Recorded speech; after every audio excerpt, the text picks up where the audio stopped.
Right, next looking at ROS1. We've got a much smaller population here, and compared to there's nearly 2,000 EGFR, or more than 2,000 EGFR patients that I had. I think 734 for ALK and only about 100 or so ROS1. I've got to say that's fairly consistent with my anecdotal experience. I only know a couple of ROS1 patients, so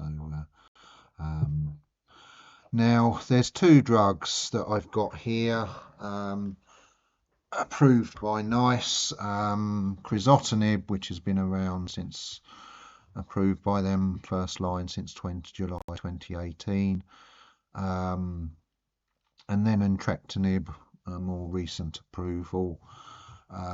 So crizotinib still seems to be the most prevalent drug.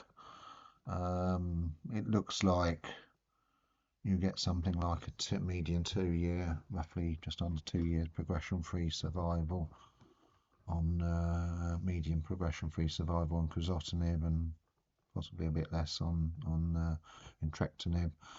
Now, problem with both of these drugs, crizotinib was also in the old days commonly prescribed for treating ALK, and even to this day I think there's about one person that I know of on crizotinib for ALK, but it's hardly ever used. It hasn't been prescribed first line for ALK for quite some years now.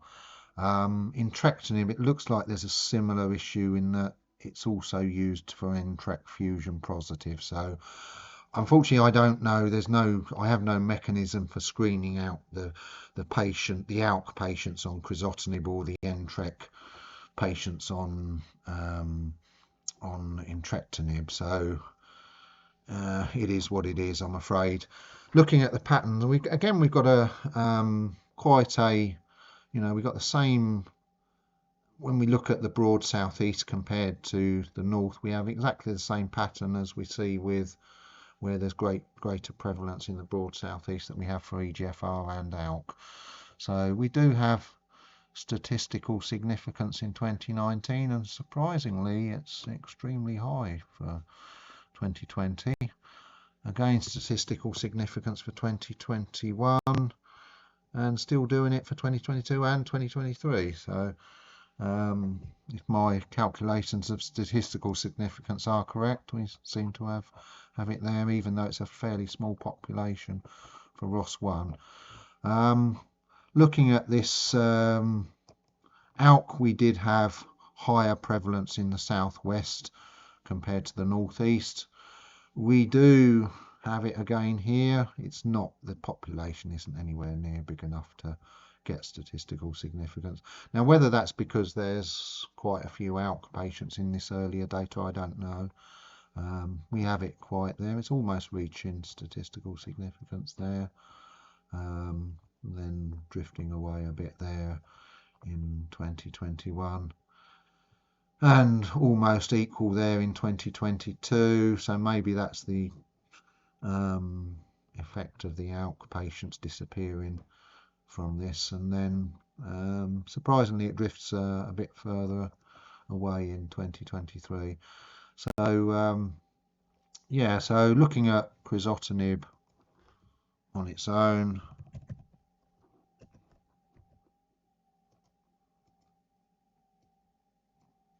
since it makes up most of the ROS1 population, it's really essentially the same as the graph of the maps of both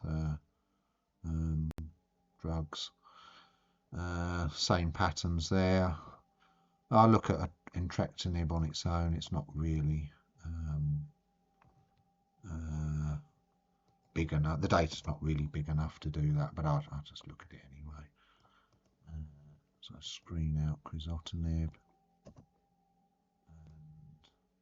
then put in all of these entrectinib ones.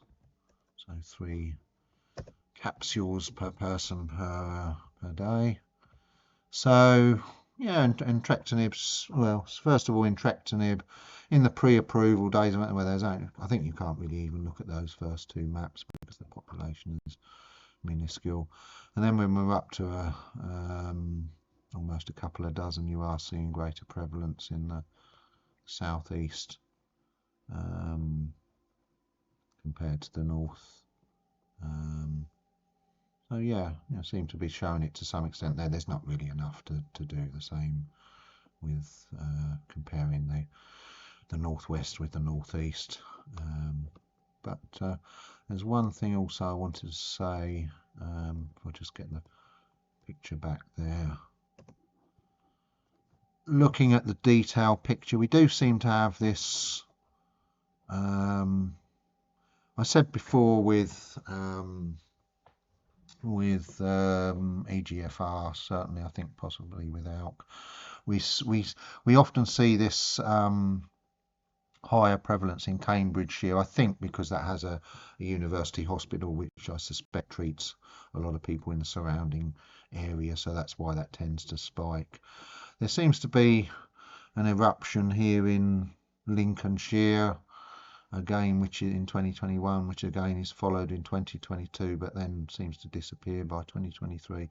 Now I think that is just a random fluctuation. We've got small numbers here, so there happened, I think, to be 4 cases at one particular hospital in there in 2022 for just probably random reasons in 2021, and so it spiked and then that settled back down the year after in 2023. So you tend to just particularly with small population sizes, you get these little blips from time to time which I don't think really mean anything. So I'll end it there with ROS1.